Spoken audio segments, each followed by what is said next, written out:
Peace and welcome to the culture here on the Black Star Network. I'm your host, Farajii. Thank you so much for tuning in and being a part of the conversation. Folks, we got a lot to talk about. Let's talk about how California Senator, newly appointed Senator Laphonza Butler says she will not run in 2024. What's your take on that? What are your thoughts as she looks like she was possibly the perfect fit for the job? Well, it will open it up another conversation about who's to take the seat that late Senator Dianne Feinstein had left. We'll talk a little bit about that. Also, let's talk about how the U.S. ranks 118th in the world for racial inclusion. 118th country. Wow. We're going to share with you some of the details of this latest finding, and more importantly, what does that mean for the Biden-Harris administration, for American people, and for the culture. So we'll have that discussion. Later on, we're going to be checking in with Dr. Bridget for this week's Reclaim Your Wellness, and we're going to be checking in with a very special guest, a woman who has worked in the beauty industry for many, many years, who's finally telling her story about those harmful chemicals and relaxers that are affecting Black women across this country. So we'll have that conversation up next. So stay with us. It's all happening on today's edition of The Culture right here on the Black Star Network. Let's go.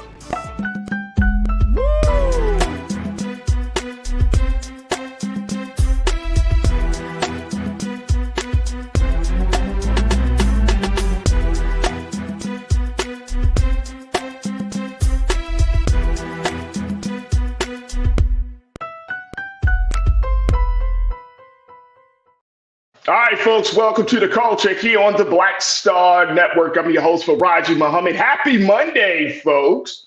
Happy Monday. Good to see you. Hope you enjoyed your weekend. Yes, yes, yes. Oh, man, what a day, what a day, what a day. Folks, we got a lot to talk about.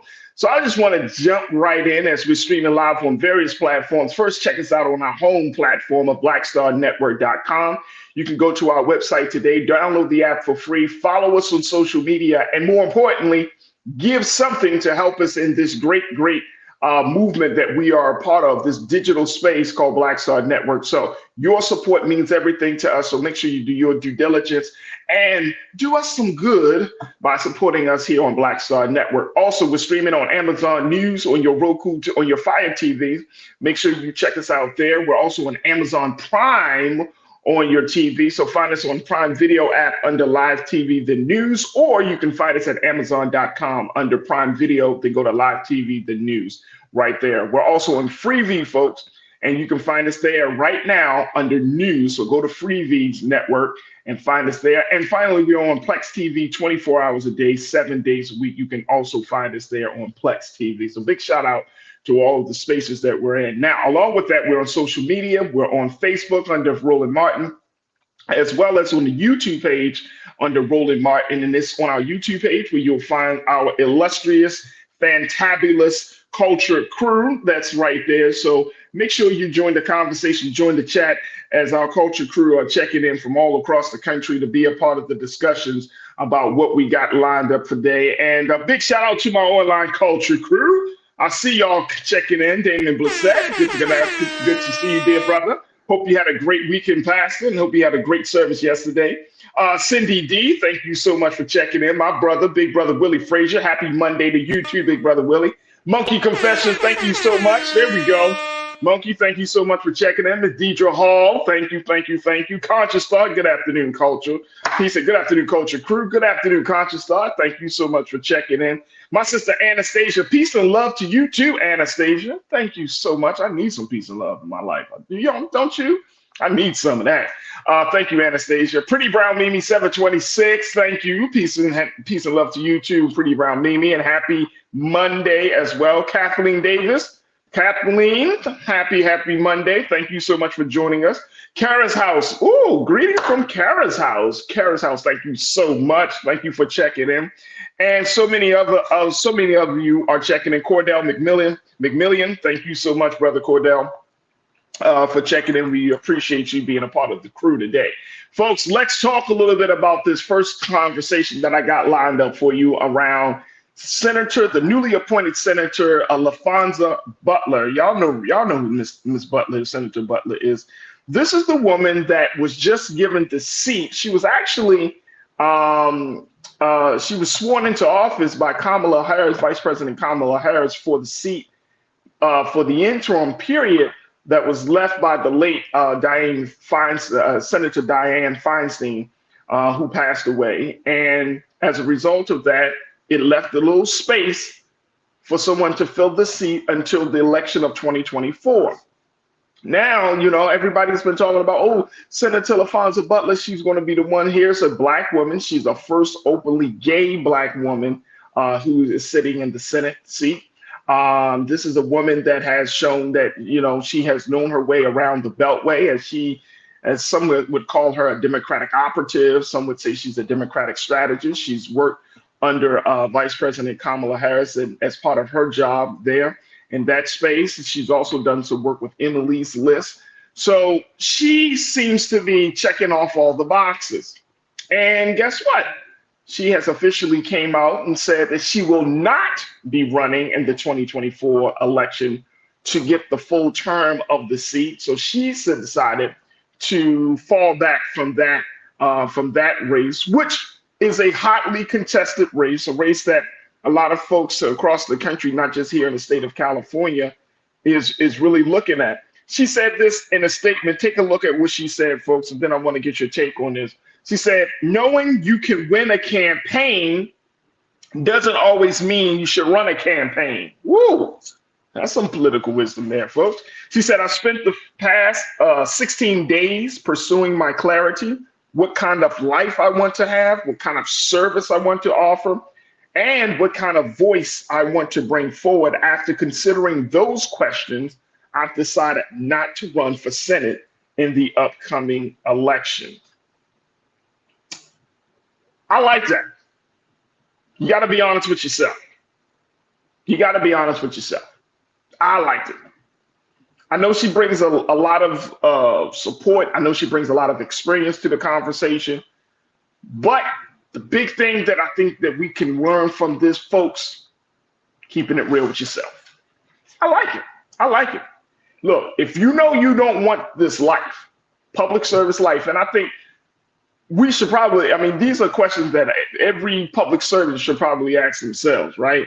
Like, if you know you're not going to be serious about this life, you're not going to be committed and dedicated and serious about it, then why keep doing it? Don't just do it for a paycheck. Don't just do it for notoriety. Don't just do it because whatever other perks that you believe you have. You got to be honest with yourself. I love it. What kind of life I want to have, what kind of service I want to offer, and what kind of voice I want to bring forward. These are three dynamic questions.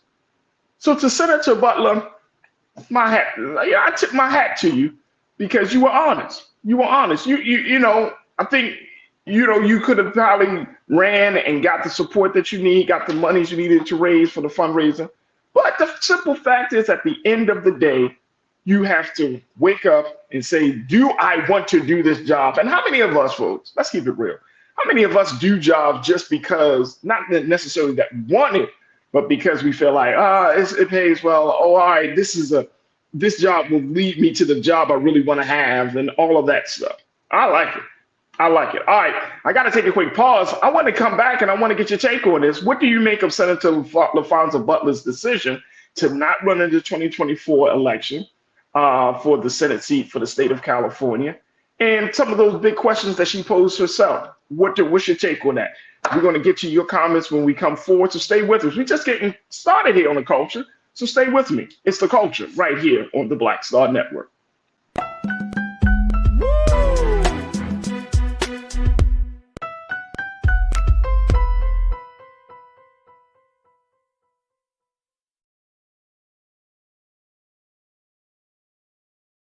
When you talk about blackness and what happens in black culture, we're about covering these things that matter to us, speaking to our issues and concerns. This is a genuine people-powered movement. There's a lot of stuff that we're not getting. You get it, and you spread the word. We wish to plead our own cause Too long have others spoken for us. We cannot tell our own story if we can't pay for it. This is about covering us. Invest in Black-owned media. Your dollars matter. We don't have to keep asking them to cover our stuff. So please support us in what we do, folks.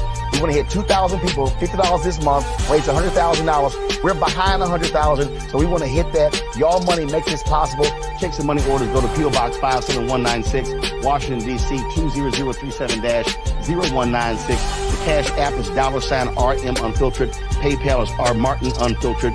Venmo is RM Unfiltered. Zelle is Roland at RolandSMartin.com.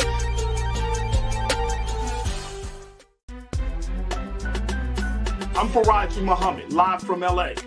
And this is The Culture. The Culture is a two-way conversation. You and me. We talk about the stories, politics, the good, the bad, and the downright ugly. So join our community every day at 3 p.m. Eastern and let your voice be heard. Hey, we're all in this together. So let's talk about it and see what kind of trouble we can get into. It's The Culture, weekdays at 3, only on the Black Star Network. Folks, Black Star Network is here. Oh, no punches! I'm real revolutionary right now. Support this man, Black Media. He makes sure that our stories are told. Thank you for being the voice of Black America, Roland. Stay black. I love y'all. All momentum we have now, we have to keep this going. The video looks phenomenal. See, there's a difference between Black Star Network and Black-owned media and something like CNN. You can't be Black-owned media and be scared. It's time to be smart. Bring your eyeballs home. You dig?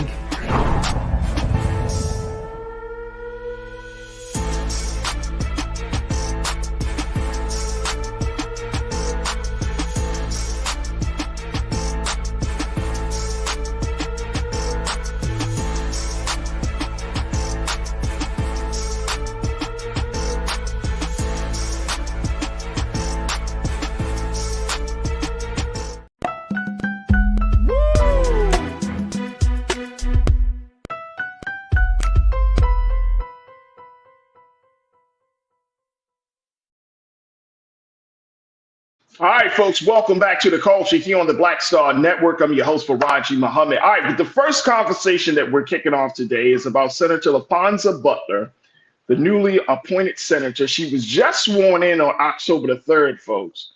And 16 days later, in the midst of her service, her public service, she has officially announced that she will not be running in the 2024 Senate election that is captivating California and the rest of the country. She said in a statement, knowing you could win a campaign doesn't always mean you should run a campaign. I know this will be a surprise to many because traditionally we don't see those who have power let it go. It may not be the decision people expected, but it's the right one for me. Woo! Can we get a little hand clap or something, y'all? Because I need something. I need a little something. Can we get a little hand clap, a little snappy finger, something? Something. Hand clap. There we go. All right, there we go. But I appreciate the simple fact that she is honest with herself. And I think that that's the big part of this, right? Like understanding the work. Like she's 16 days in her work. She's probably been exposed to some things already. And she's probably asking, like, do I really want to do this for the next, couple of years? Do I want to go through this process of trying to not just talk to the people, not serving the people? Matter of fact, I bet you for most political, and this is just my speculation. This is nothing backed by evidence, but I bet you, folks, that the part of actually serving people, your constituents, is probably the least. Is not the hardest part of the job. It's probably dealing with the politics of everything else, your role and the lobbyists and all of them other folks, and dealing with your colleagues and stuff. That's probably the headache of the job. You're probably so happy to go back to your constituents and listen to their little small things that we put on. Like, this. What about trash? What about this? What about that? School. Not dealing with the Washington politics.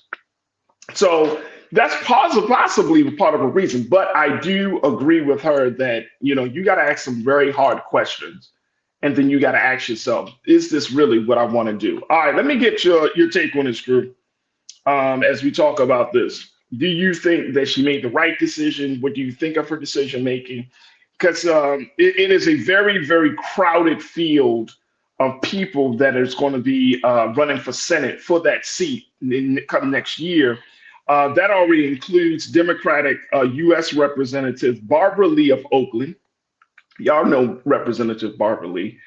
Katie Porter of Irvine and Adam B. Schiff of Burbank. There's also a former Los Angeles Dodgers star, Mr. Steve Garvey, who is a Republican, saying that he will run as well.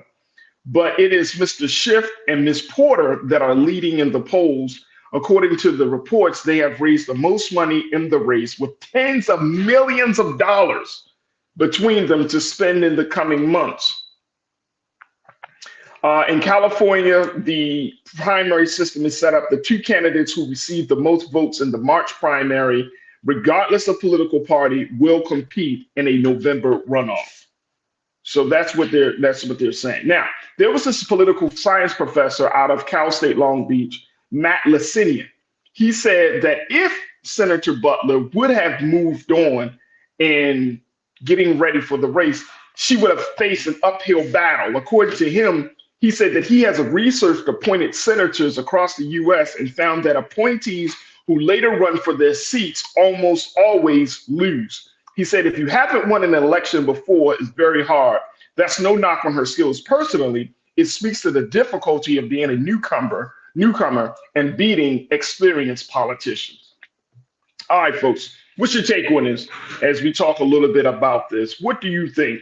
Do you think this is a good idea for Senator Butler? Did she make the right decision? I think she did. I would rather have someone bow out gracefully instead of holding on to power when they really don't want to be there. All right, let me hear from what y'all got to say. Here it is. Let's start with Sharon Brooks. Good afternoon, Sharon. You said, but what about those of us who we really want to see Representative Barbara Lee, who has been doing the work and has a clear plan and a record to stand on? Just a thought. Well, Barbara Lee is going to move forward. We know she's running, but she may not be getting that type of money now. She may not be getting that type of money. According to that report, it's Adam Schiff and Katie Porter that's bringing in the dollars.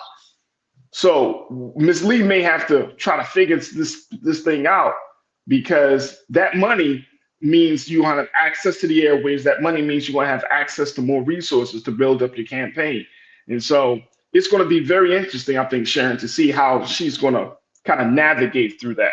All right, but I appreciate you, Sharon. Thank you so much. Let me see who else is here. Cindy, you said it's not surprising she doesn't have the same backing as Adam Schiff and Katie Porter. Yeah. She might have think that she did because she's gotten that connection with the vice president. She's got the connection with the California governor, who probably, most likely, he's not going to intervene because that'll be a major conflict of interest. But she knows a lot of people. But I'm going back to what that political science professor said. It's one thing to be in the seat. It's another thing you got to run for the seat. Those are two different skill sets. Those are two different dynamics at play there. So I definitely think that she would have to raise a lot of money in a very short period of time if she was talking about really winning against Adam Schiff and Katie Porter, at least in that space. Nicole, you said Senator Butler is not obligated to run for the U.S. Senate seat in 2024. Perhaps she is holding the seat for another Black candidate to run in 2024. We have to understand seasons are temporary. Ain't that the truth? Well, if she holds the seat, say for Barbara Lee, again, you got to figure out, okay, is Barbara Lee going to take everything forward, right? But to that point of we have to understand seasons are temporary, absolutely. Absolutely. I just love the fact that she was honest. I love the fact that she was honest with herself. She asked herself some very important, some very needed questions, like, do I really want to do this job? And I wish more political folks would ask themselves the question, because you already could tell if somebody's just there for they actually want to serve for the public good, or if they just there to pick up the check and get the perks. So you can tell. Nicole, thank you so much, sis. Willie Frazier, my big brother, you said, well, Newsom said he didn't want to put someone on that was going to run. That would be putting his finger on the scale three powerhouses are running for that seat. It's going to be wild. Yeah, that's a great point. That is a great point. You don't want to bring somebody into it. They probably talked about that beforehand. And it's like, the likelihood of me actually running for the seat is very low. So he's like, perfect. Let's put you in the seat for right now. You know me, I know you. We can make this thing work and then get some stuff done. Now, the seat, she gets out of the seats. I'm speaking of Senator Laphonza Butler. She ends that period on January of 2025. So that could have been a conversation, Big Brother Willie, that they could have had before this whole situation kind of went down. This whole process went down. Kathleen, you said you could always send an email and ask her to consider the people, let her know that you have her back, not just the front. Now, that's true. Now, are you talking about, who are you speaking of? I want to know, Kathleen. Are you talking about Laphonza Butler? Are you talking about Barbara Lee? Who are you talking about? I want to make sure I have the correct clarity. Carolyn, thank you so much for checking in. You said, I'm happy she did this. Speaking of Laphonza Butler, Senator Butler, you said, I have great respect for all three candidates who have definitely paid their dues. Yep, absolutely, absolutely. Tiana, thank you for checking in. You said, I think she made the right decision. She would have to uproot her family and move back to California. Absolutely, yeah. Y'all remember she actually has to relocate and get sign the paperwork for her to run for the state because she's out of Washington, and so she would come to California and get all of that done. And so it's a whole process. But you're absolutely right. Absolutely right. I got to take another quick pause. When we come forward, let's continue to talk a little bit about this. Also, folks, on the agenda for this first half of the show, let's talk about how the U.S. is ranking 118th in the world for racial inclusion. How come nobody's putting this on the agenda, folks? I'm going to share with you the details of this latest study and get your take on that as well. So stay with us. The conversation continues on the other side, right here on The Culture on the Black Star Network.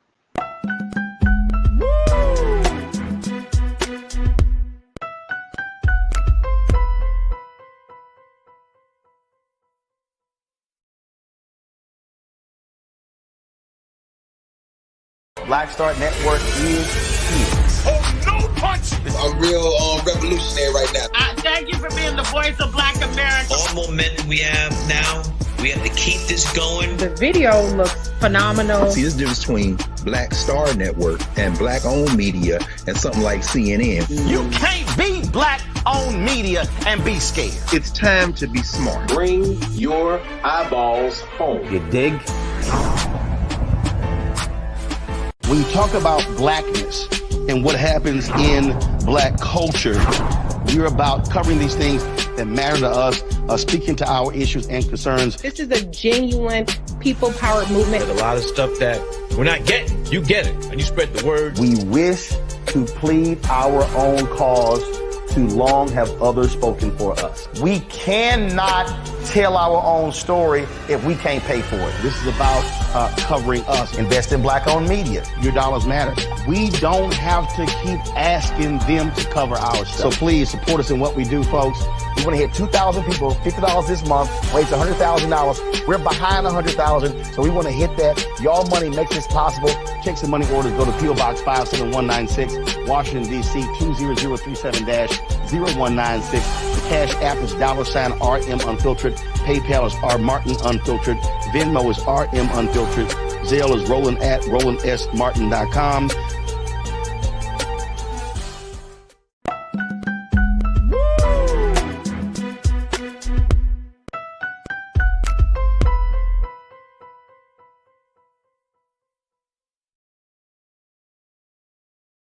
All right, folks, welcome back to The Culture here on the Black Star Network. I'm your host, Farajii Muhammad.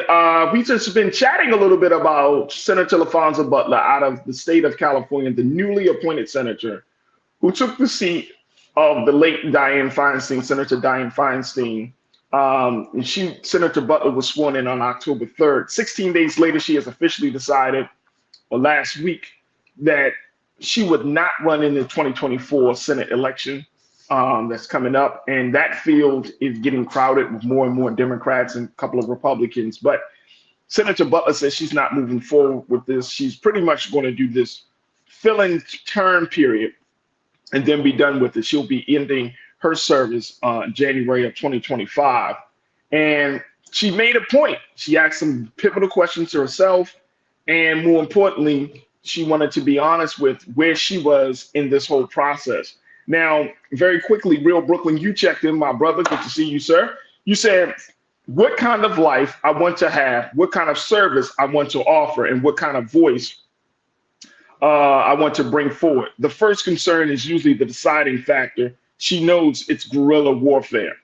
This is what Senator Butler said in her statement. And Real Brooklyn, you're bringing this up, saying that the first concern is usually the deciding factor. She knows it's guerrilla warfare. Absolutely. Absolutely. And then, Real Brooklyn, you bring up an excellent point too, bro. You said she is bowing out because of her statement, quote, what kind of life I want to have. That pretty much says she doesn't want the heat. Politics today is a take no prisoner mentality. I would agree. You got to ask yourself, like, look, anybody who wants to get into this political thing, this political space, you got to have thick skin. You got to be ready to go to war. Guerrilla warfare, is my brother Real Brooklyn saying.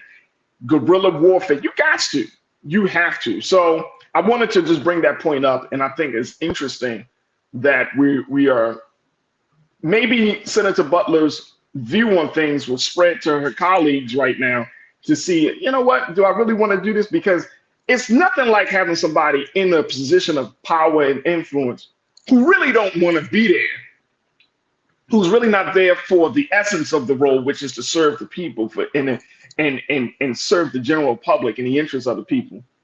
You just there to pick a paycheck, collect a paycheck, or you just there to just because you get some points, you get some perks, some notoriety. It's worse. It's terrible. So great comment there, Real Brooklyn. I appreciate you for pointing that out. All right, let's switch gears a little bit on this, folks. Let's talk a little bit about this this new survey. It's not really a survey. It's what they call an inclusiveness index. Now, as we talk about all the things that are happening with Senator Butler and everything, but let's look at where is the U.S. on when it comes to racial inclusion. And Senator Butler is probably one prime example of how far this country has yet to go and how much work is left to be done. This is because, according to the Othering and Belonging Institute at the University of California at Berkeley, every year they do this inclusiveness index. And this inclusiveness index is basically a metric, a number of metrics that's used to determine whether certain countries are, how far or how progressive these countries are in key areas, right? So let me just share this from the report, based on the report from NBC News. Take a look at this, folks. The Othering, this is the United States ranked, we can go back to that, please, Lee. The United States ranked 118th in the world for racial inclusion, according to the annual tally. 118th in the world, crew. 118th in the world. Even after the George Floyd summer of protests, even after all of this stuff that we've been talking about, 118th in the world for racial inclusion. All right, let's go to the quote now, please. Thank you. The Othering and Belonging Institute at the University of California, Berkeley, they tally every year an inclusiveness index after holistically analyzing the degree of inclusion and the protections for marginalized groups across a range of social categories such as gender, race, religion, sexual orientation, and disability. The US usually gets high rankings for general LGBTQ, except 16th place, and religion, 27th place, but ranks lower when it comes to race, 118th place, 70th, and gender, 118th place, disabilities at 70th, and gender is at 108th place. The US's inclusiveness ranking also suffered from a lack of women in elected office. For example, only 25 out of 100 US senators today are women. In addition, researchers also considered violent attacks against particular groups, income inequality, and how welcoming a country is to immigrants, where we have all scored low. According to the assistant director and director of research for this The United States has a lot of economic inequality between social groups that also pulls down the ranking compared to the more egalitarian Scandinavian countries. Wow. So you mean to tell me that we rank lower than other countries that are deemed and are seen as not being quite as progressive? All right, here's the thing very quickly, then I want to get your take. This speaks volumes about where we are with our view of America. I know many of you may have heard the term American exceptionalism, the idea that we are exceptional just because of our technology, our military might, just because of our political system of governance, just because of the people. Like, there is this thing that we kind of pump ourselves up around because we're like, oh, we're America. We are the world's leader. We dictate the agenda, that type of thing. But do you know that there are countries, whether it's Scandinavian countries, Nordic countries like Finland, Sweden, Switzerland, these countries are way more progressive than America in key areas, from everything from healthcare to treatment of women and women's rights policies, to even race. Y'all can take a look at the data. It will show you that there are many places in this country that are moving further ahead, far beyond where America is. So I'm not necessarily surprised, but to be 118th for racial inclusion when there are so many, there are incidents of racism every single day in this country. And we have not really moved the needle to becoming a more inclusive society, a more inclusive country. Folks, I got to take a quick pause, but what's your take on this? As we look at this, are you surprised by this? More importantly, 118th, this speaks volumes. Why we need to include this little metric into the conversation, right? Because the sentiment around race and the conversations around race in this country seems to be devoid of this very real space that we find ourselves in. Look, I got to take a quick pause. When we come forward, let me get your take on this, crew.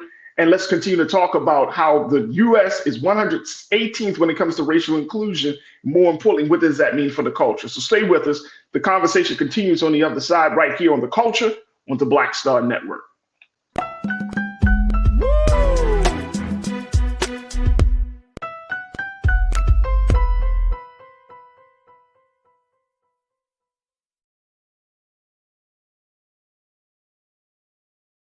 Hatred on the streets, a horrific scene, a white nationalist rally that descended into deadly violence. White people are losing their damn minds. As an angry pro-Trump mob storms the U.S. Capitol, we've seen We're about to see the rise of what I call white minority resistance. We have seen white folks in this country who simply cannot tolerate black folks voting. I think what we're seeing is the inevitable result of violent denial. This is part of American history. Every time that people of color have made progress, whether real or symbolic, there has been what Carol Anderson at Emory University calls white rage as a backlash. This is the rise of the Proud Boys and the Boogaloo Boys. America, there's going to be more of this. Here's all the Proud Boys, guys. This country is getting increasingly racist in its behaviors and its attitudes because of the fear of white people. The fear that they're taking our jobs, they're taking our resources, they're taking our women. This is white fear.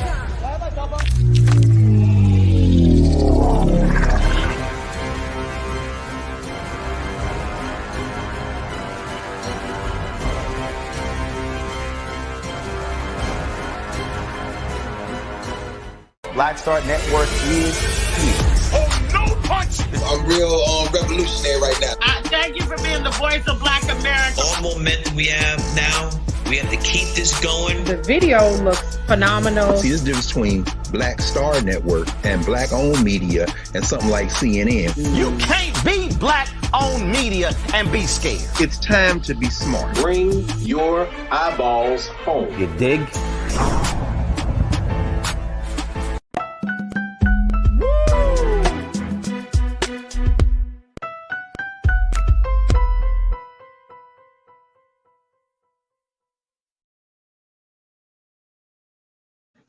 All right, folks, welcome back to The Culture. I'm your host, Farajii Muhammad.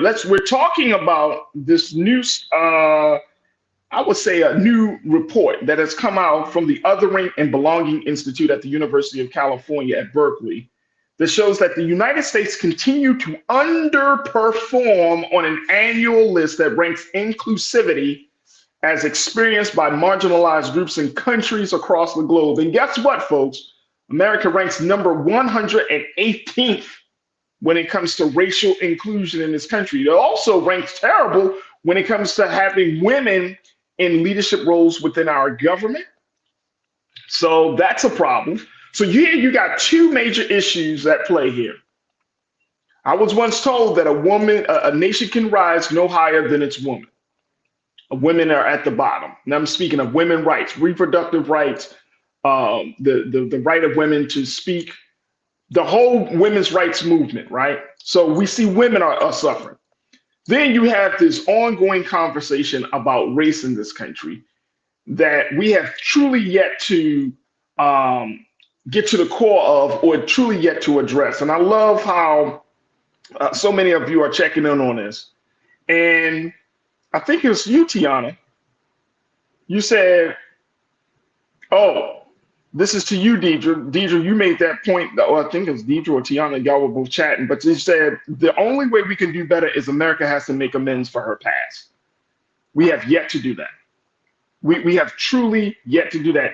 In spite of all the things that are happening in this country every day around racial issues, racism, racial policies, exclusivity, inclusivity. I mean, in spite of all of that, we're still not having the type of movement. We're not pushing the needle far enough. So you have those two components, race and women.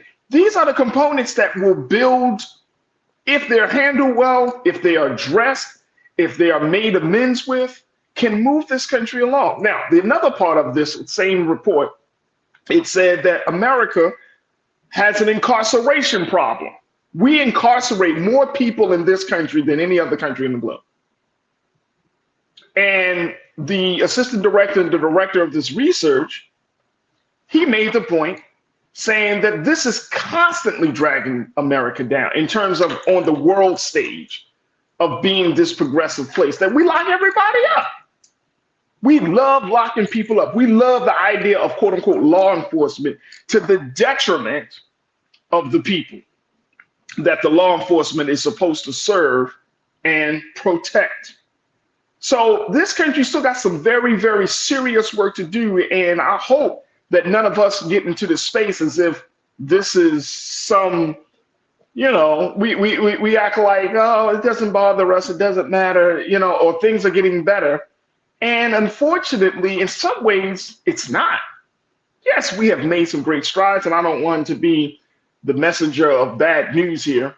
We have certainly made some strides, but the strides sometimes will be so incremental that our children's children won't be able to benefit from them. You know what I'm saying? It's like, it's so slow, it's so small, when all it takes is political will to put certain legislation together. All it takes is judicial will to say, you know what, we're going to stop locking up black men and black boys by the boatload, right? All it takes is a different will. And this is what I'm convinced about, and y'all can tell me if I'm wrong with this, folks. But sometimes I just think like America just don't want to do right. It's not like she can't do right. It's not like the leadership here in this country needs additional resources.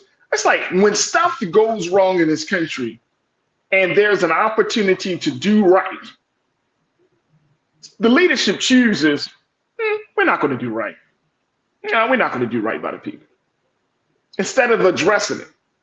And guess what? Guess who really suffers at the brunt of this, folks? It's not just black people. It's every single person in this country who suffer when the leadership of this country does not have the will to do right by the people. All right, let me do this. Let's do this. Cindy, you said Hillary Clinton could have broken the glass ceiling for women. Trump used sexism against her. He stalked her at the debate. Women took a step back there as well. Yep, that's true. Okay. Pastor Damon, you said 100 Farajii. They don't want to repent. Come on, Pastor. You know, but Pastor, you got to, you know, the process of repenting requires somebody to recognize the wrong. It's like atonement, right? You got to atone for your sins. But in order for you to atone for your sins, you got to even recognize, hey, you know what? I violated this group of people. I violated this person. And then not only just to recognize it, to be so in contrition about it, to be in a state of contrition, you be like, you know what? I think they deserve to be apologized to because they are humans themselves. They are my people as well. You see what I'm saying? You got to have a certain level of consciousness to even be in that space. It's like an individual, right? It takes a lot of guts and courage to admit that you're wrong, right? Some of us have a hard time to admit that we're wrong about things. And more importantly, it takes even more guts and encouragement to say, not only am I wrong, I apologize for the wrong that I've caused you, the violations that I've made against you. And then let's include this part, right, Pastor Damon? The fact that you can name what you did wrong to the other person so they can understand that you understand what the violation is. Y'all feel me on that? Y'all feel me? Like if you can say, hey, I'm sorry for doing A, B, and C, which I know caused you to feel this way and feel that way. Now the person is assured that you understand their pain. Empathy kicks in. Compassion kicks in. Understanding kicks in. Then the bridge can start to be built again between the two of the individual. Man, we're not in that place. We're not in that place. Pastor, you said sincerity. Absolutely. Sincerity. Real Brooklyn, you said inclusiveness index will always be low in a country that predominantly works on capitalism. Inequality is endemic to capitalism, point blank. There it is. Lana, you said, I didn't even know it was 118 countries in this world. That's sad for me and America's rank. Yeah, absolutely.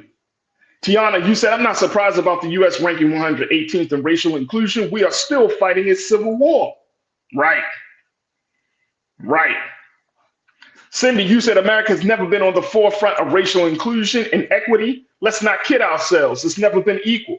But we can achieve and accomplish if we have drive and determination.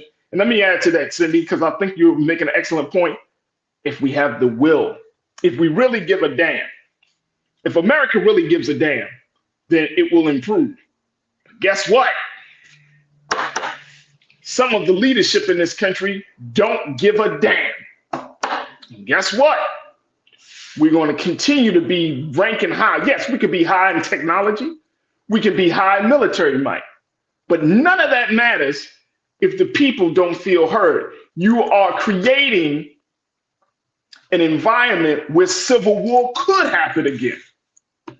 Because if a person feels like they are being wrong and then no one's there to speak to that wrong, then guess what's going to happen, folks? They're going to take that pain and that hurt and they're going to express it in a different, ugly, destructive way because they feel like that's the only way they can be seen. That's the only way they can be heard. That's the only way that this country will feel their presence. All right, very quickly, let me just share this with you, y'all.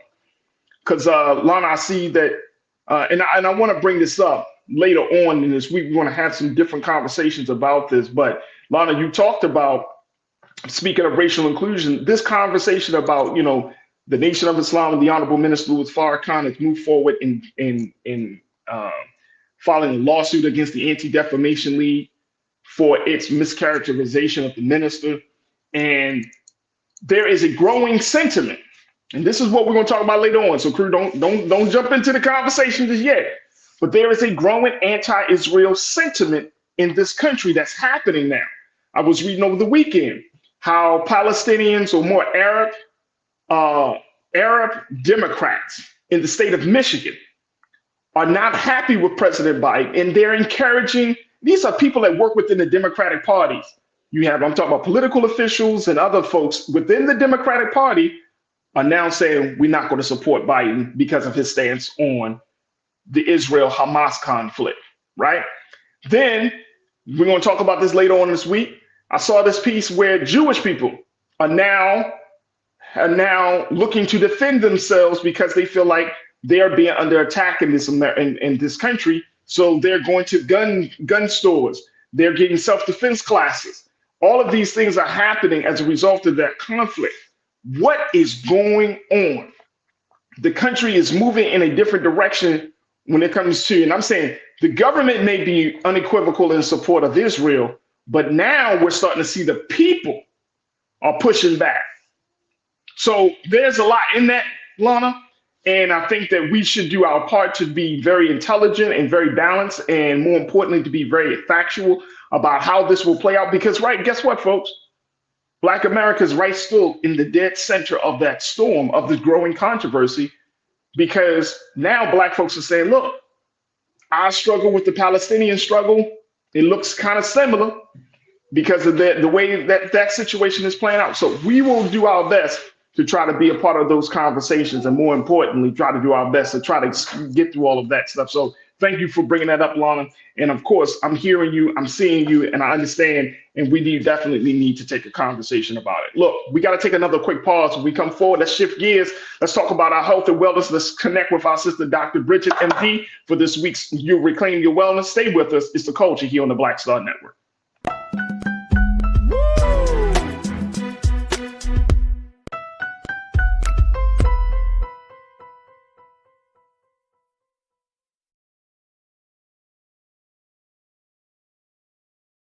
Pull up a chair, take your seat. The Black Tape with me, Dr. Greg Carr, here on the Black Star Network. Every week, we'll take a deeper dive into the world we're living in. Join the conversation only on the Black Star Network.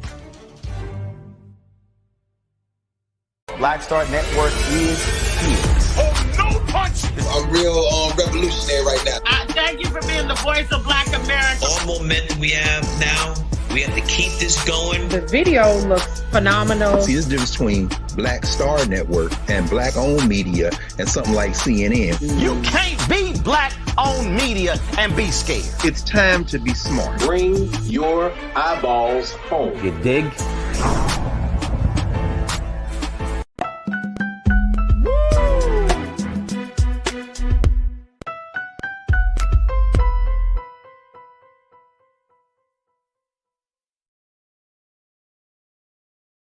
All right, folks, welcome back to The Culture here on the Black Star Network. I'm your host, Farajii Muhammad. Thank you so much for tuning in and being a part of the conversation. It is Monday, folks, and you know every Monday we check in on our health and wellness, and we check in with our sister, Dr. Bridget, MD, and let's go for another installment of this week's Reclaim Your Wellness with Dr. Bridget.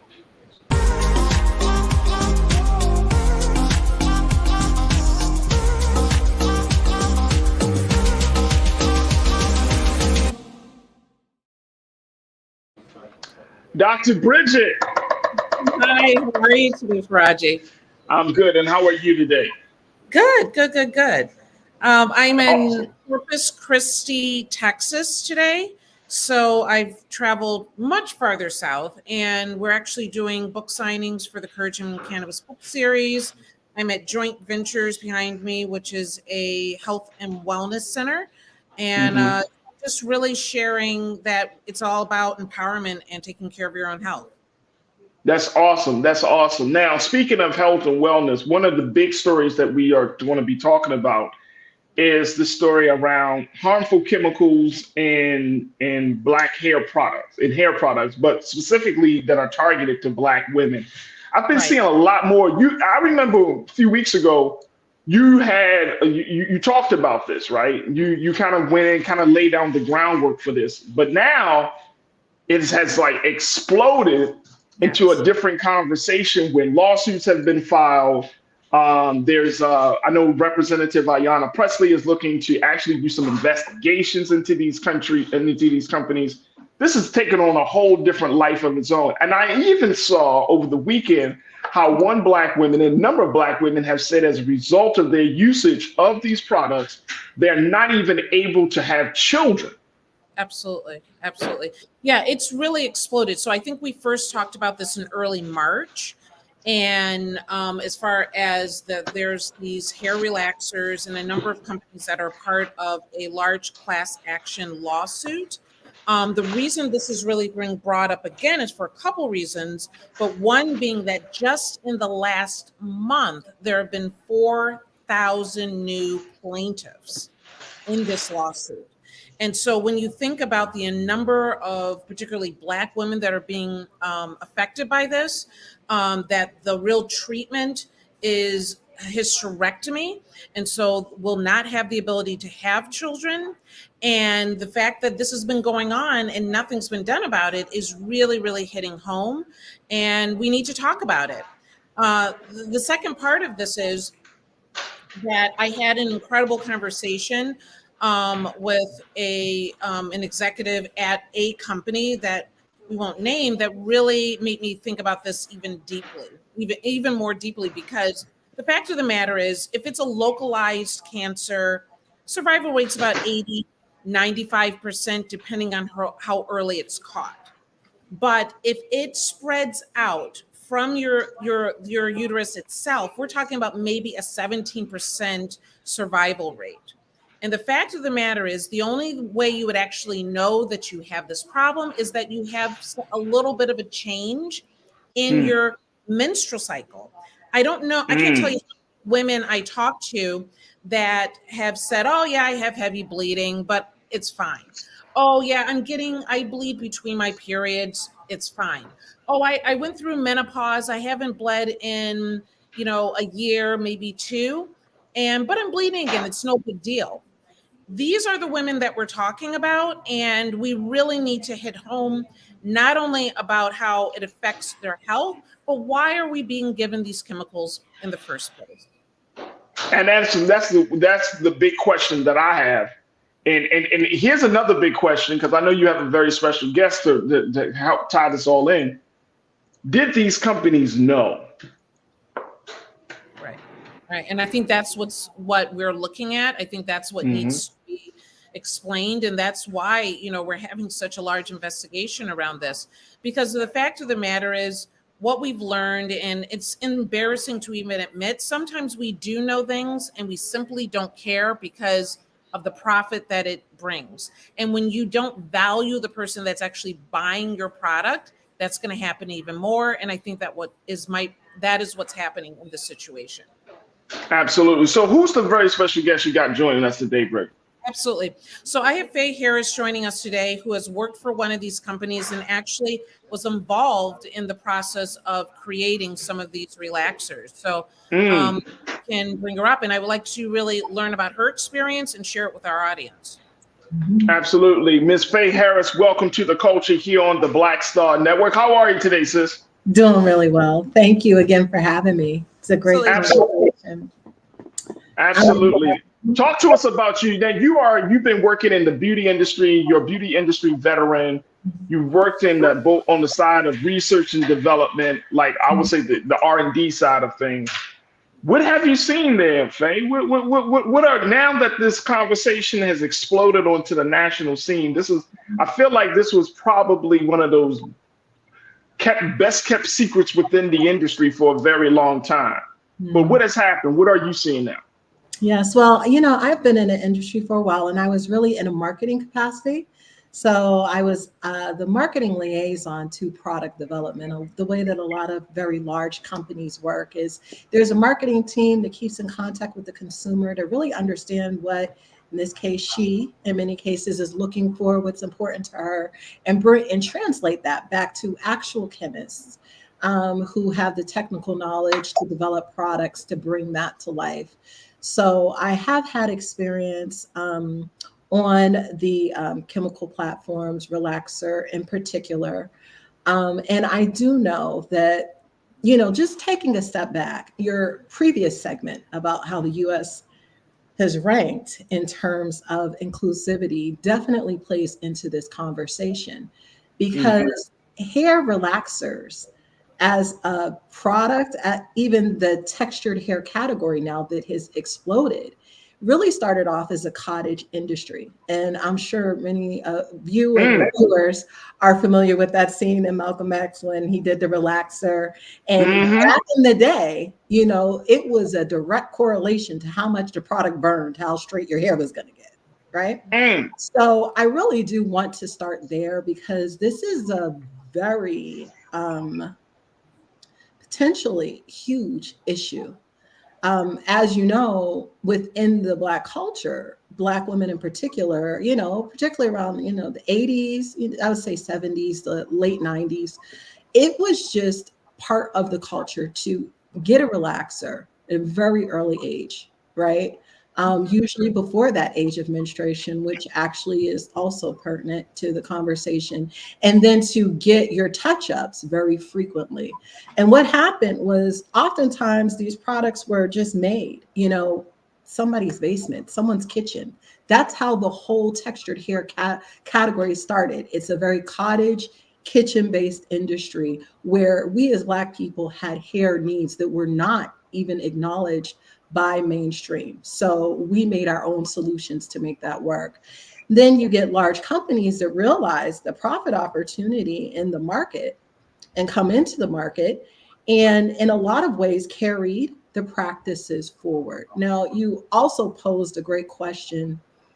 Do companies really know? And I do believe, again, you know, being sensitive to both sides of the issue in a way, because when you're mass producing products, and I'm talking about, you know, producing at an average 25, 50,000 units in a run, there's a lot of chemicals that need to go into the process to make the product shelf stable, to ensure that, you know, germs, to make sure that just the safety and efficacy of the product isn't compromised while it sits on the shelf. And a lot of the concerns that we're having around beauty ingredients really stem from that.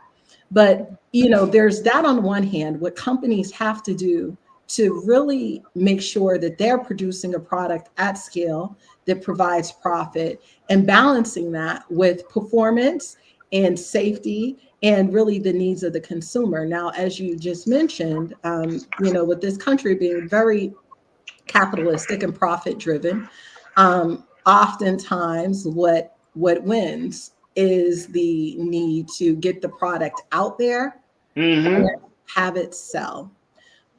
You know, so yes, Dr. Bridget and I connected because I do know firsthand that unfortunately, you know, it made me feel a way at one point in my career to potentially be part of something that wasn't healthy for Black women.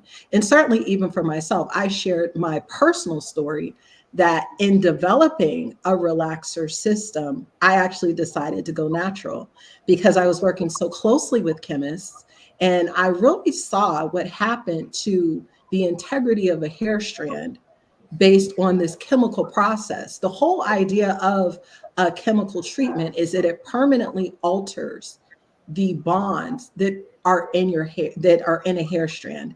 And, you know, type 3, type 4, basically anyone with a curl pattern, they're bonds that force that pattern to happen. And they're activated by water. We all know this. And I'm not a chemist, so I don't want to get too ahead of myself. But in that process of removing those bonds, it literally creates holes in the hair strand. And so as I went through the process and really got familiar with the technology, I realized, well, this is why my hair is not growing, why I'm constantly fighting with breakage. And then if you add color on top of that, as you know, is really popular for the look and the aesthetics of things, it just really makes it very challenging to keep healthy hair. And not to say that it can't happen, because there's a lot of women out there who do it. It really does depend on your hair texture and type, as well as the skill of the stylist that's performing the service. And I think that, in fact, I know, as I've been doing my own research about how this case is shaping up, they're in the discovery phase where they're trying to really ascertain how deeply companies kind of knew that the product was in essence harmful. If you look on any package right now, it's full of cautions and warnings. There are a lot of regulations, guardrails. I'm sorry, go ahead. No, we got to take a quick pause because you're dropping some jewels. So I want people to let it marinate on their head. What's all that you're saying? Literally. What you say, Doc? Really? Marinate on their head? Really? Yes, don't let it sit on your head. It just came out. But we want to let them just process. I can't even say process.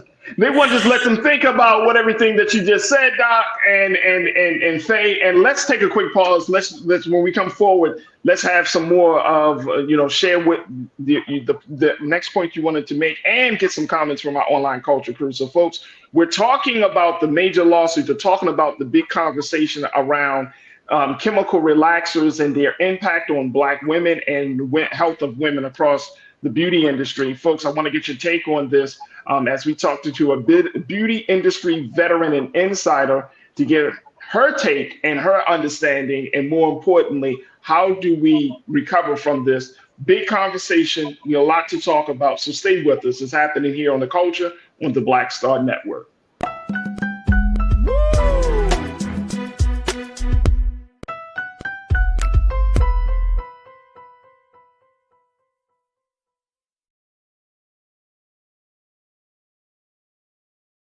Black Star Network is here. Oh, no punch! I'm real revolutionary right now. Thank you for being the voice of Black America. All momentum we have now, we have to keep this going. The video looks phenomenal. See, there's a difference between Black Star Network and Black-owned media and something like CNN. You can't be Black-owned media and be scared. It's time to be smart. Bring your eyeballs home. You dig? When you talk about blackness and what happens in Black culture, we're about covering these things that matter to us, speaking to our issues and concerns. This is a genuine people-powered movement. There's a lot of stuff that we're not getting. You get it, and you spread the word. We wish to plead our own cause. Too long have others spoken for us. We cannot tell our own story if we can't pay for it. This is about covering us. Invest in Black-owned media. Your dollars matter. We don't have to keep asking them to cover our stuff. So please support us in what we do, folks. We want to hit 2,000 people, $50 this month, raise $100,000. We're behind 100,000, so we want to hit that. Y'all money makes this possible.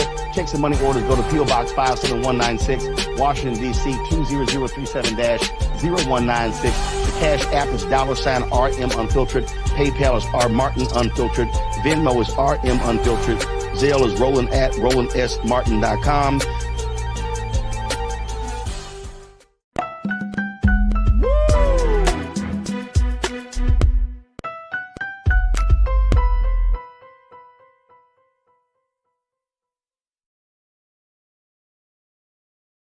All right, folks, welcome back to The Culture here on the Black Star Network. I'm your host, Farajii Muhammad. This is our Reclaim Your Wellness segment where we always check in with our resident health expert, Dr. Bridget, MD. And today we're talking about those hair straighteners, hair relaxers. And Doc, our very special guest, Ms. Faye Harris, who is an beauty industry veteran. She's also the owner, the founder of Out of Sight Enterprises, which is provides a number of services and products for the next generation lifestyle brand. They actually, for Ms. Harris, your flagship product is Out of Sight Hair 3-in-1 Scalp Serum, which is a more natural based, much more healthier hair regimen system that you and your team has put together. So we're having this conversation at a very, very critical time, Doc. And Dr. Bridget, as I'm listening to what Faye said, talking about the accountability of these companies, right? As a physician, and as one who, it serves as a watchdog for a lot of this. It seems like, and I'm not saying Faye is doing this. This is not about her personally, but I can imagine when your major company, whether you're talking about, I don't know, any of those major companies saying, oh, we didn't know this came years later. At the time when we started this product line, this wasn't the case. They could kind of worm themselves out of this level of accountability. How do you, can you speak to that as a doctor and as one who works with Black women? So my concern is that, hair relaxers contain endocrine disruptors, right? And so these endocrine disruptors that are in these products then lead to basically disrupting or causing issue with our hormone levels that leads to this uterine cancer, right? So how knowledgeable we are or not, and keep in mind that the consumer will drive demand. But when I look at why people get the cancer, meaning if you've had more than in a year, the likelihood of you getting cancer grows exponentially. We have marketed this to children, and we know that, as Faye was saying, that you really shouldn't have one before the age of 12. So we have like kitty relaxers and all these different things. And we also market it so that people are doing it every 4 to 6 weeks. And so then there's a level of responsibility that's needed in this area, right? Because whether you know every aspect of what's going on in the chemicals of this product or not, we have been taught to start early, particularly as Faye was saying, in the late 70s and 80s and going into the 90s, we were taught to start early and we were taught to do frequently. And it's not good. It's not good for any of us. And we're not taught to protect ourselves with more frequent medical exams to make sure that this isn't an issue. That's very true. So let me ask you this, Doc, and Faye, I want to get your take on this first. The U.S. FDA, the Food and Drug Administration, they has put out there that they're considering a ban on these products, on these hair straightening chemicals that may have been used by Black women, and that shows now, based on the research, it causes major problems like uterine cancer. But they're looking at putting a ban on this. Does this do anything? Does this shake the industry up from your vantage point, or is it like that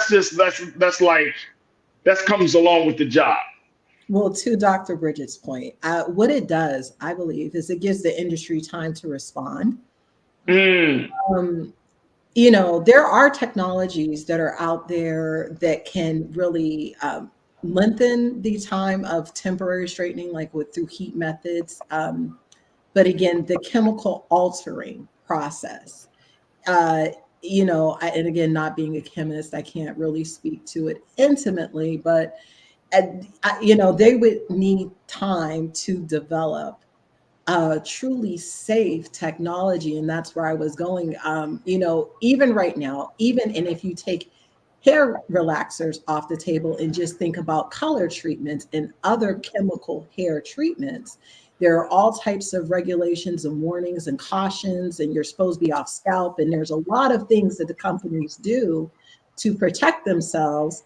And they will counter that, well, it's stylist misuse. It's not supposed to touch the scalp. It's really not supposed to, touch the skin to get in the bloodstream. There's a lot of gray area there from a legality regulation standpoint.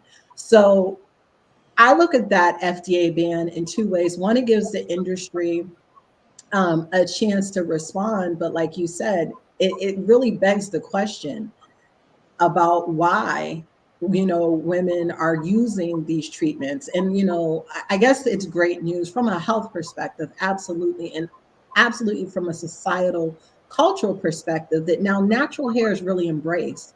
Relaxer usage significantly declines, significantly. Yeah. Most women don't use relaxer. So by the time the ban actually takes place, companies would have stepped in with their, bridge the gap solutions for that revenue. But here's the thing on that though, Faye, very quickly, and I know we got to take another quick pause, but the thing is that even though relaxers may have declined, and some companies may say, okay, we're going to scale back. How can we trust those companies, given if they were a huge part of this part of the process?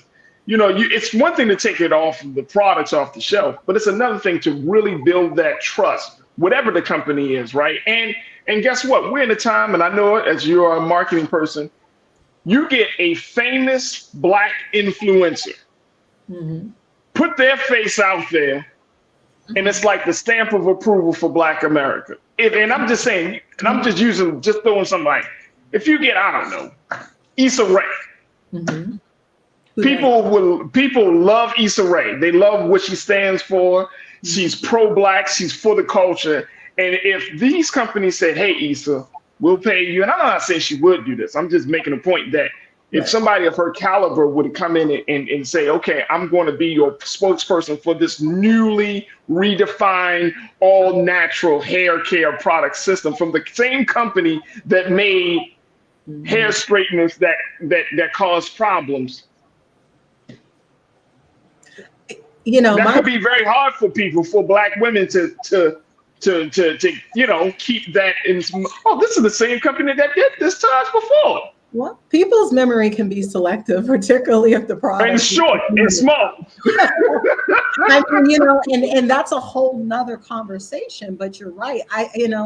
Again, it takes that type of oversight, and it takes the investment in really doing the research and doing the work. I really do honestly believe that a lot of the research to even get to this point started way late versus when relaxers first hit the market. So, and you could argue that that's because, we're not valued as consumers, but was the need really there because the product was working and people were buying, So even if you put a celebrity in front of it, that could, especially a celebrity like Issa Rae that we know roots for everybody Black, that could potentially help change the game. And a lot of these conglomerates have a lot of small Black owned businesses, purchase a lot of small Black owned businesses that consumers don't know are owned by these white run companies. So that's what I find very refreshing now. There's so many Black owned, Black run companies that are really operating at least with a respect for the consumer. But the other thing is, of course, that in this culture of capitalism, and we're going to take a quick pause, but in this culture of capitalism, if you're a small Black hair care company and you have a larger rich white company here saying, look, we'll put your products in Target, we'll put your products in Walmart, we'll make sure your products. And just like my sister Sharon Brooks said, that she said, she made this point, they already buying up Black good products. Example, Carol's daughter. Yes, exactly. I feel like we've already believed in us, supporting us, because look at some of the companies that are of concern. They might not have been, we're not aware that whether they're Black owned or not, but when you look at these brands, when you looked at Dark and Lovely, when you looked at, Motion Soft and Beautiful, in my head, I'm thinking, wow, I'm looking at this product. This must be a product company that is making something safe for me, because you see the box, you see people that look like you on the box, that from all that you can tell, it is a Black-owned company, and you buy into that. Now, the only thing that you're saying, Farajii, is that we're stepping it up and we're getting a celebrity involved, but I already bought into it the first time because I saw someone that looked like me on the box. But and I mean, that's the problem. I got to take another quick pause, sisters. When I come forward, let's continue the conversation. Plus, we got some comments from our crew. So, crew, we're going to post your comments as well. And let's continue to talk about this. How do we handle this latest situation where some people say is a health assault on Black women? Stay with us. The conversation continues right here on The Culture on the Black Star Network.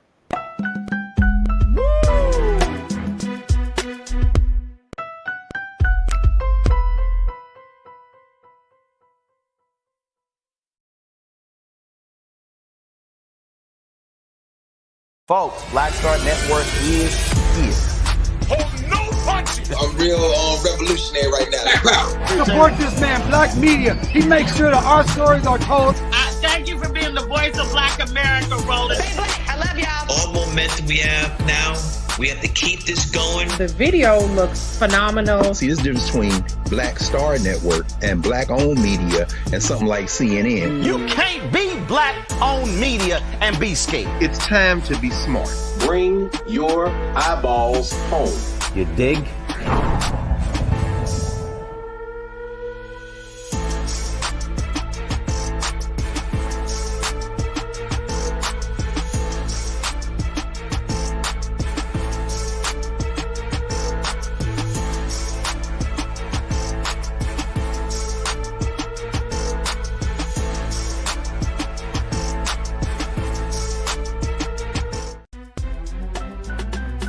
I'm Farajii Muhammad, live from LA. And this is The Culture. The Culture is a two-way conversation. You and me. We talk about the stories, politics, the good, the bad, and the downright ugly. So join our community every day at 3 p.m. Eastern and let your voice be heard. Hey, we're all in this together. So let's talk about it and see what kind of trouble we can get into. It's The Culture, weekdays at 3, only on the Black Star Network. When you talk about blackness and what happens in black culture, we're about covering these things that matter to us, speaking to our issues and concerns. This is a genuine people-powered movement. There's a lot of stuff that we're not getting. You get it, and you spread the word. We wish to plead our own cause. Too long have others spoken for us. We cannot tell our own story if we can't pay for it. This is about covering us. Invest in black-owned media. Your dollars matter. We don't have to keep asking them to cover our stuff. So please support us in what we do, folks. We want to hit 2,000 people, $50 this month, raise $100,000. We're behind $100,000, so we want to hit that. Y'all money makes this possible. Check some money orders. Go to P.O. Box 57196, Washington, D.C. 20037-0196. The Cash App is $RM Unfiltered. PayPal is R Martin Unfiltered. Venmo is RM Unfiltered. Zelle is Roland at RolandSMartin.com.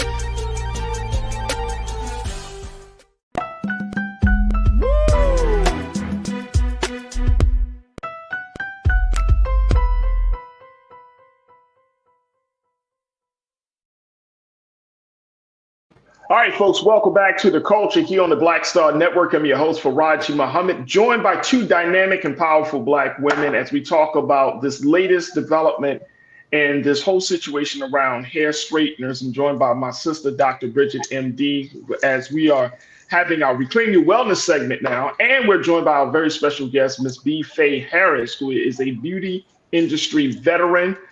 She's a marketer, and she is also the founder of Out of Sight. Let me make sure I get this right, Faye. I don't want to mess this up here. You're also the founder for Out of.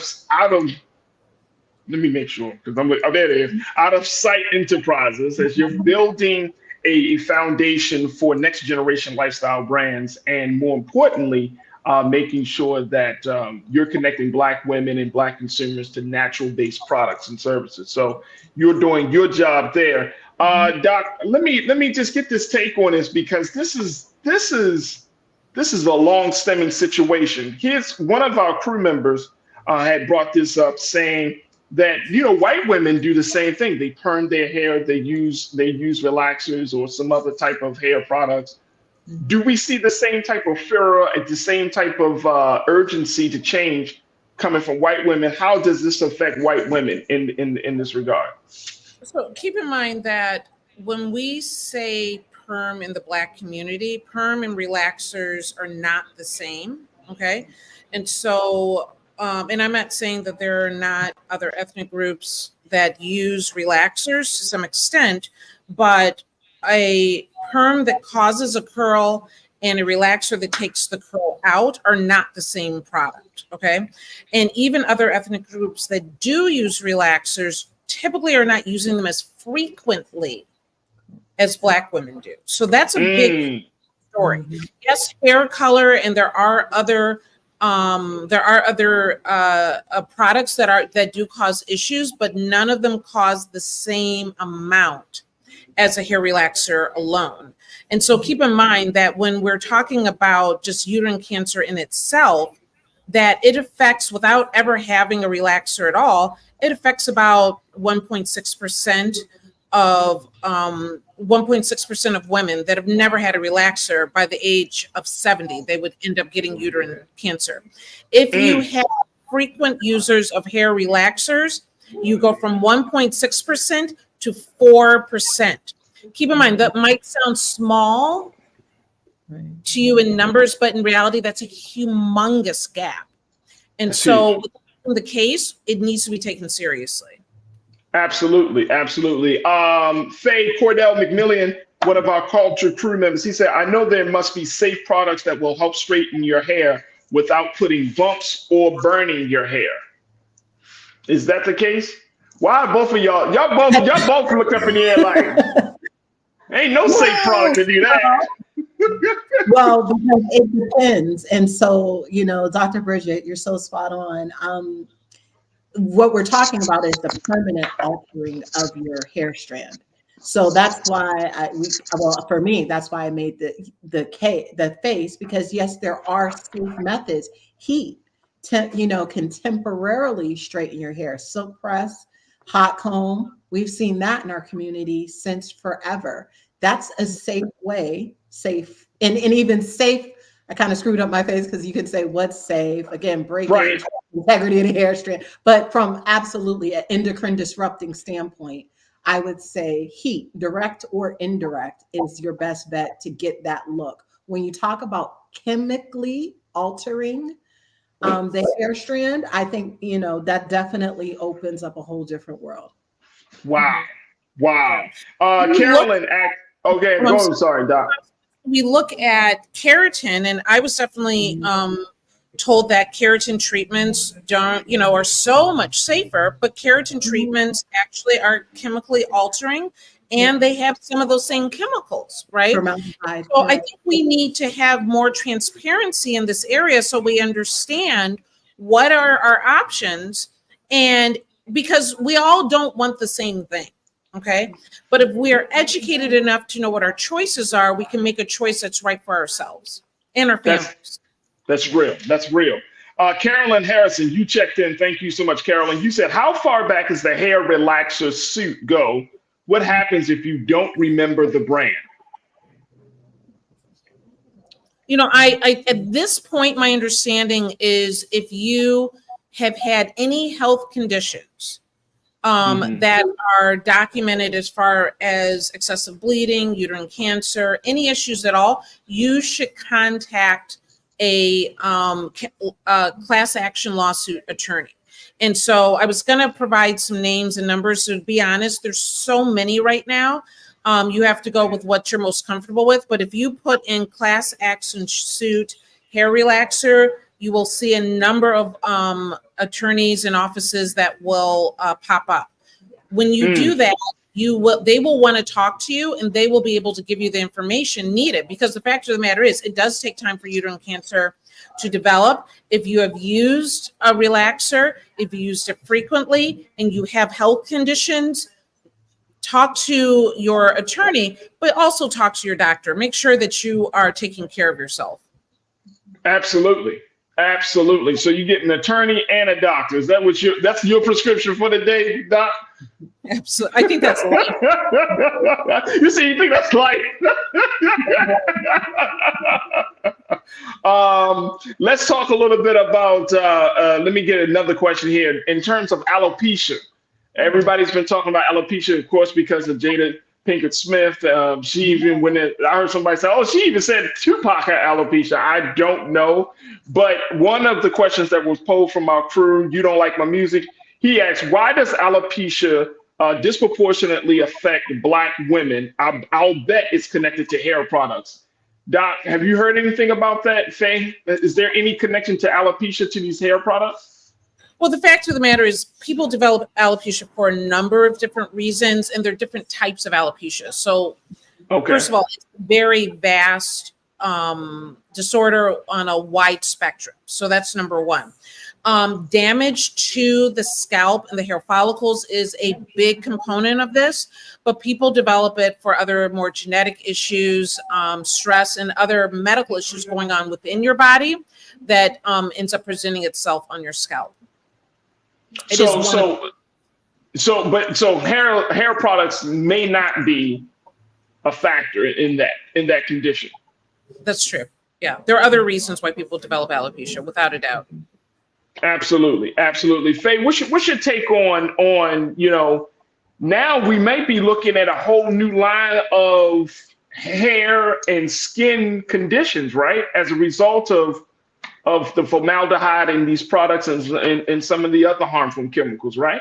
And certainly the hairstyles themselves, and that was going to be my comment with alopecia. One of the types is traction alopecia, which can happen from two-type braiding, and generally that's used with different braiding methods that include sew-ins and stuff like that. But to your point about will we see a new breed of hair issues, I actually think, aside from relaxer use, which again, isn't as prevalent today. You look at what's prevalent today with a lot of the hair enhancements that women are using, a lot of the styles that really focus on the hairline, which is extremely delicate, and all the gels and things that may be clogging follicles, and covering your hair and not allowing your scalp to breathe, like we like to say, that in and of itself can lead to conditions. So again, I believe, it needs to go back to why do we feel that we need to take permanent or extreme measures to permanently alter our look in ourselves. All right, hold on. Let me stop you there, Faye. Hold on, my sister. Hold on. Sorry. That's a big question. You can't just run. You can't gloss over that. I know. I'm sorry. That's a huge question. That's a whole nother hour of conversation. Look, I got to take a quick pause, but no, I think that's a great question for us to even ask, because I think that now, given where we are in this country, given the simple fact that we are becoming, I think Black America is much more conscious than a lot of people would give us credit for, right? And a lot of us would give ourselves credit for. We are much more conscious. Even though we may not always agree on certain things, it doesn't mean that our consciousness doesn't exist. So I think that we're in a very, very new and different place, because so many of us are like pushing back on old traditions. And I think, to your point, standards of beauty. I think many of us are pushing back on how we're supposed to express ourselves and live our lives, whether it's talking about hair, whether it's talking about our relationships, whether it's talking about self-expression. I think that we're all kind of in this transitory space within ourselves and our culture. So I think that big question that you pose is at the heart of this. Like, who are we doing this for? Why are we doing these things to ourselves? At what cost? I think this is getting to the heart of the matter, which is we're trying to find ourselves after 400 plus years of chattel slavery, after all of this systemic issues. I think Black men and Black women in this country, we are just literally like, you know what? Enough is enough. I am me, and y'all gonna get all this me. Like, y'all gonna get all of this me. So we're gonna have that conversation on the other side with some final remarks. Folks, stay with us. You're tuned into The Culture here on the Black Star Network.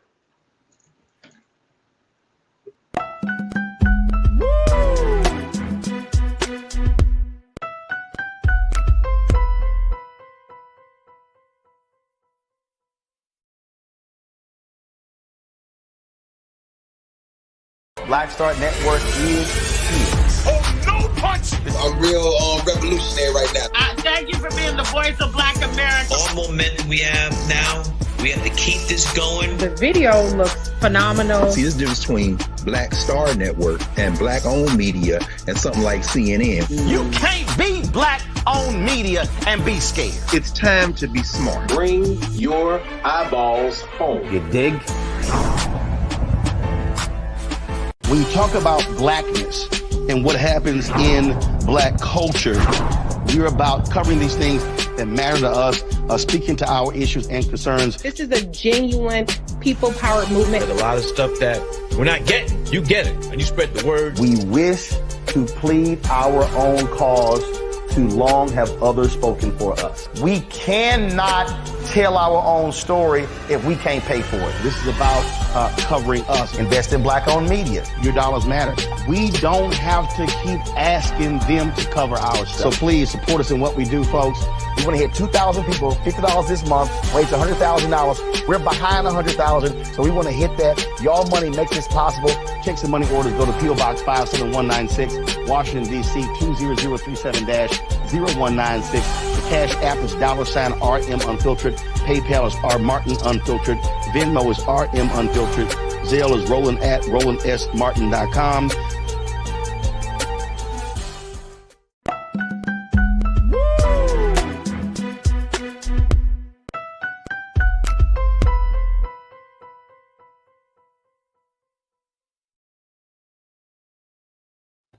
All right, folks, welcome back to the show. We have been checking in with our sister and Dr. Bridget, MD, for this week's Reclaiming Your Wellness. And she brought a dope guest with her today, Miss Faye Harris, to talk about these hair care products and the impact that they are making on not Black women, but our culture in general. Faye, you brought up an excellent question, which is a major question as to why we are spending so much money. When you're talking about the amount of money, and I've no doubt you've heard this as well, that the spending power, they always put that, your power, your consumer power for Black folks is well over $1 trillion, but that we spend a lot of that money on things like hair care and beauty products. And I'm speaking of for Black men, for Black women specifically.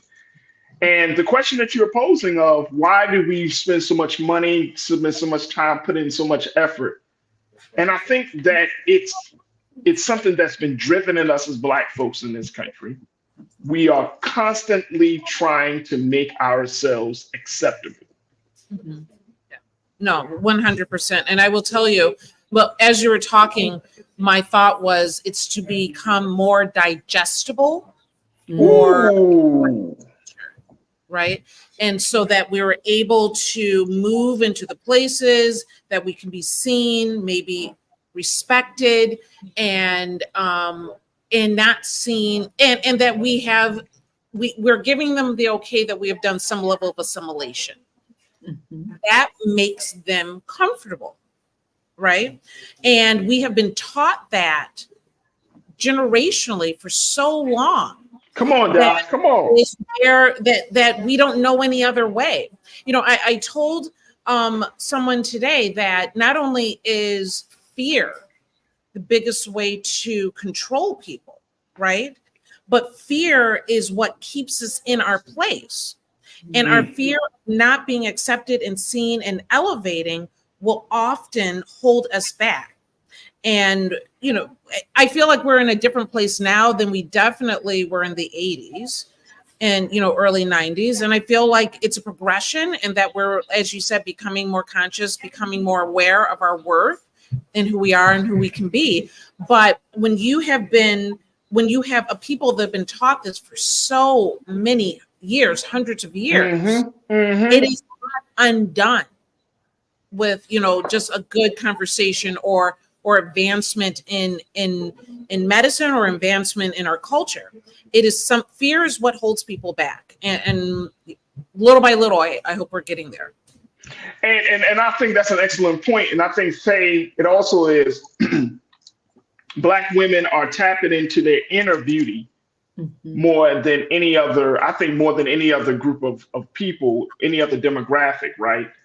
Because for so long, Black women have been told that you're not beautiful because of our experience in chattel slavery. And I know some people might be watching this and they'd be like, why are you always bringing that time period up?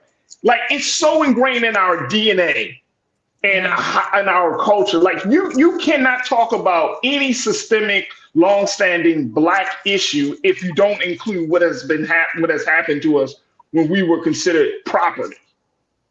Like, and it wasn't that long ago. And it wasn't that long ago, right? That's an excellent point. Excellent point. It wasn't that long ago. Like we didn't have, like, you know, this country. We're coming up on the 250 years of America. in 2026, and we're just still getting out of this thinking. The standards of beauty, how we see ourselves, the value that we place on ourselves. Like, I don't know about anybody else, but I know for me as a Black man in this country, I have to wake up every day and make a conscious effort to reaffirm my identity, my humanity, my Blackness every day. Every day. Yeah. And, along that point, I do think what does make the Black experience unique is that no one does it like us. And again, this industry started because when there is no way, we make a way. Back when there were no products, I'm talking about not even combs or accessories for Black hair.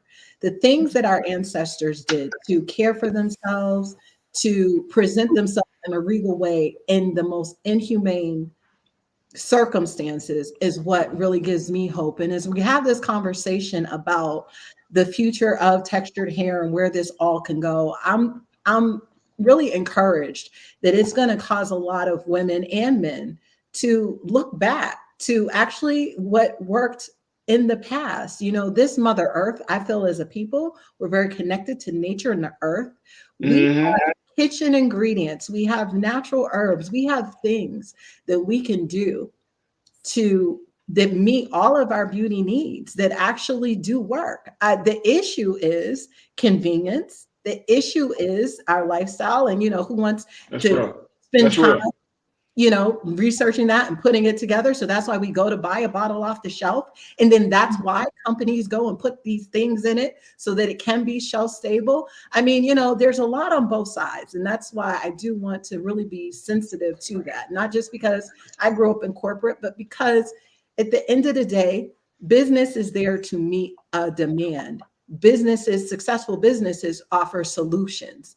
And if you can offer the best solution, people will buy. And oftentimes as consumers, we buy because it works and we don't necessarily do the due diligence. So as I talked to Dr. Bridget, and we were talking about her whole line of business and everything she does, I love the holistic approach. We have to really think about what we're putting in our minds, on our body, in terms of everything, and just make sure and do our due diligence that it's as clean as possible. And then if you can't find it, create it, because that's how we've always advanced in this country. We make a way where there is no way.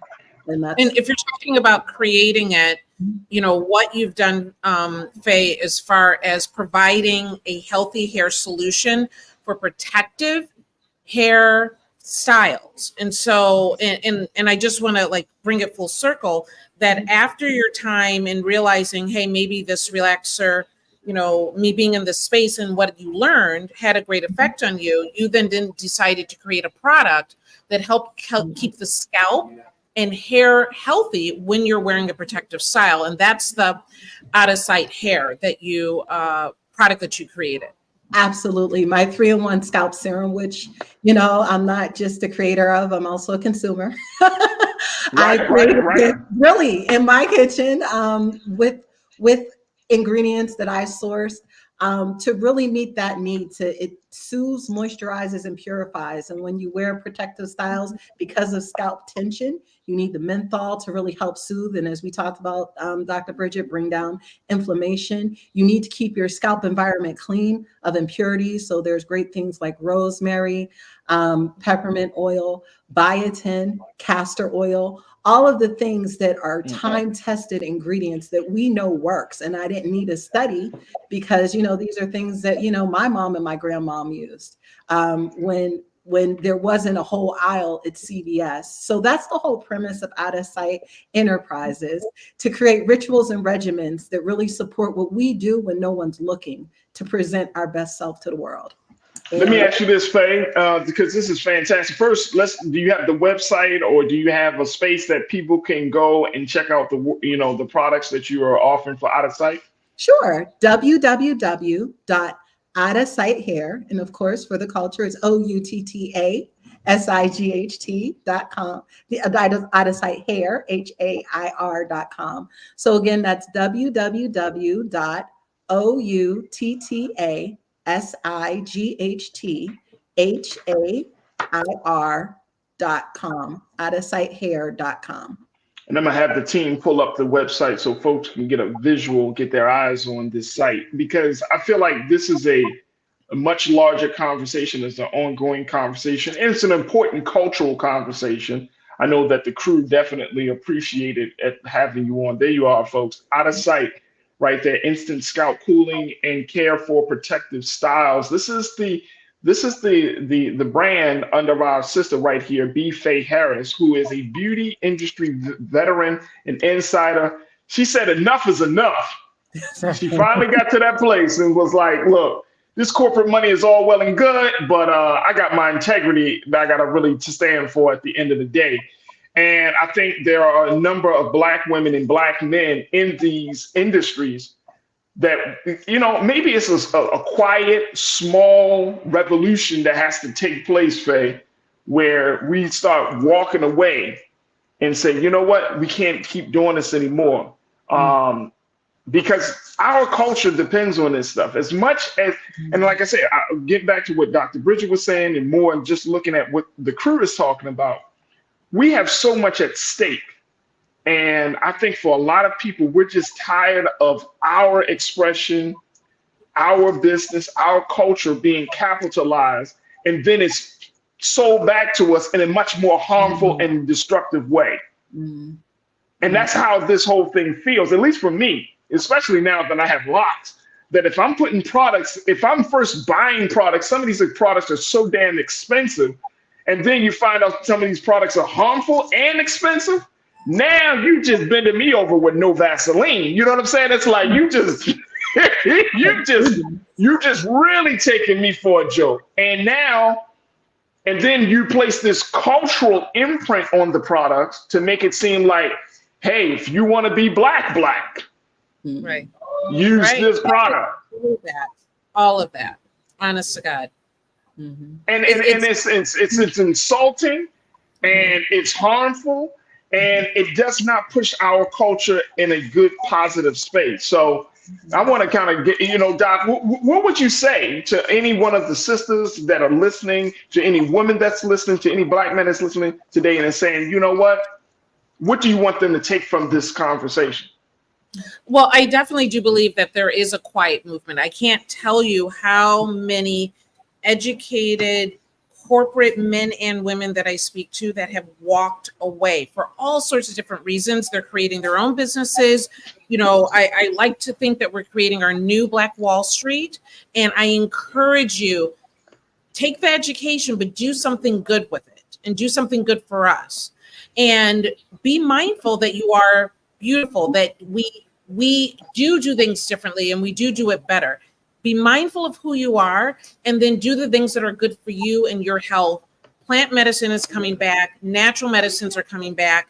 Let's do what's right for ourselves. Absolutely.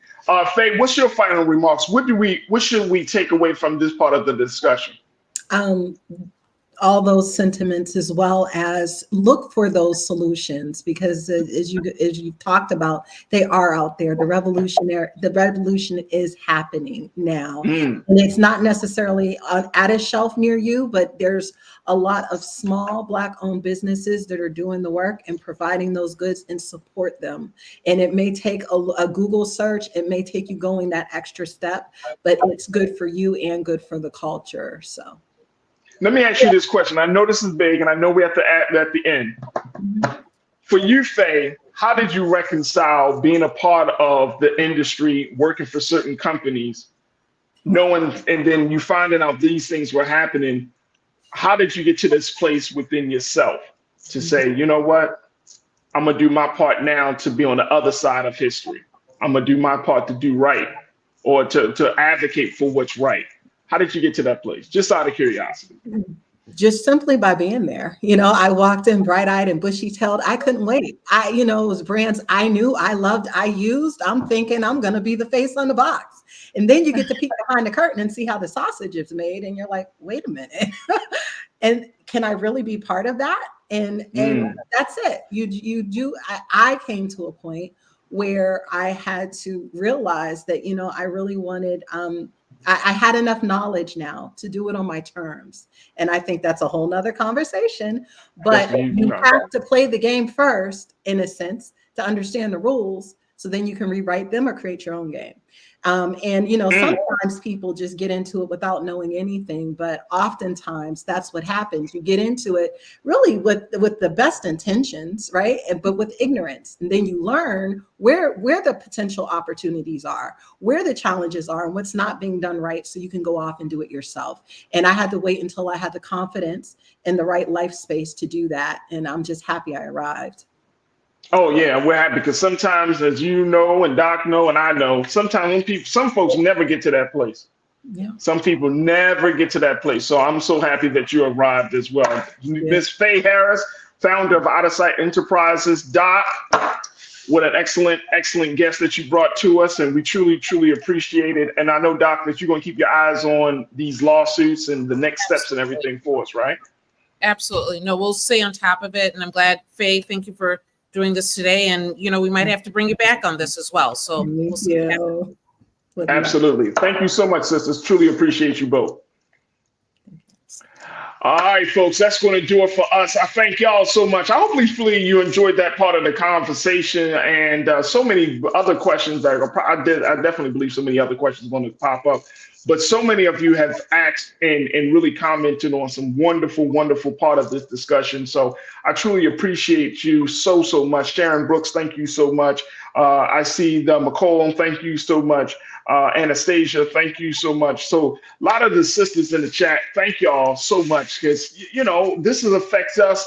This affects you first, but then it spills over to men and to our larger culture. So there's got to be some change in this whole process. But the one big thing that I'm very, very excited about, the simple fact that so many of you as Black women and as Black folks, we are tired of being sick and tired, and we're taking some things in our own hands. So this is a great place. As much as this is can be seen as a very just a problem, this is also an opportunity for us to look at some new ways that we can express ourselves, some new ways for us to have business, some new ways to redefine what the standard of beauty is in this country. So I thank each and every one of you for joining us for the conversation. All right, folks, that's going to do it for us. Our time has been very well spent today. I want to thank Dr. Bridget. I want to thank Ms. Faye Harris. Make sure y'all check her out at Out of Sight Enterprises online and see what type of support you can offer to her as she continues to create a space and a place for natural-based Black-owned businesses and products. So make sure y'all check that out. Stay tuned. Up next at 6 p.m. is Rolling Martin Unfiltered. Make sure y'all go to our website today at blackstarnetwork.com. Download the app for free. Follow us on social media. And, of course, give something. And I want to say a special shout out to Miss Janet Williams, who is another donor for the Bring the Funk fan club at a level 1 rate. So Janet, thank you so much for giving something to help us here on the Black Star Network, empowering this movement. We truly, truly appreciate you. All right, folks, that's going to do it for me. Oh, big question, big thing is, if you missed any of last week's Black Men's Summit, we had 5 days, 5 dope conversations. If you missed any of that, you can go to our website today at blackstarnetwork.com. It is officially now streaming on our website at blackstarnetwork.com. So you can go back and check out the Culture's Black Men's Summit, where we're redefining and celebrating Black manhood for all of those conversations, everything about Black men in faith, Black men in politics, Black men in mass media, Black men in education, and Black men in the family and community. You can check it out again on our website at blackstarnetwork.com. 5 days of conversations, 5 fantastic days of insights and thoughts on the discussion about the state of Black men in various spaces. And most importantly, you got a platform to do it. So, man, oh man, could not thank each and every one of you enough for your support for us here on The Culture for that Black Men's Summit that we had last week. All right, folks, that's going to do it for me. Stay tuned. Up next, Rolling Martin Unfiltered. As always, never be afraid to challenge what's wrong. Stand for what's right while being yourself in the process. God willing, we will be back for another exciting edition of The Culture tomorrow. And for the rest of the week, I got some dynamic guests. We're going to have some more dope conversations, and it's still a lot to cover. So make sure y'all tune in this week. But more importantly, stay tuned. Up next is Roland Martin Unfiltered, 6 p.m. Eastern Standard Time. Thank you so much for tuning in to The Culture right here, only here, exclusively here on the Black Star Network. Talk to you soon. Peace.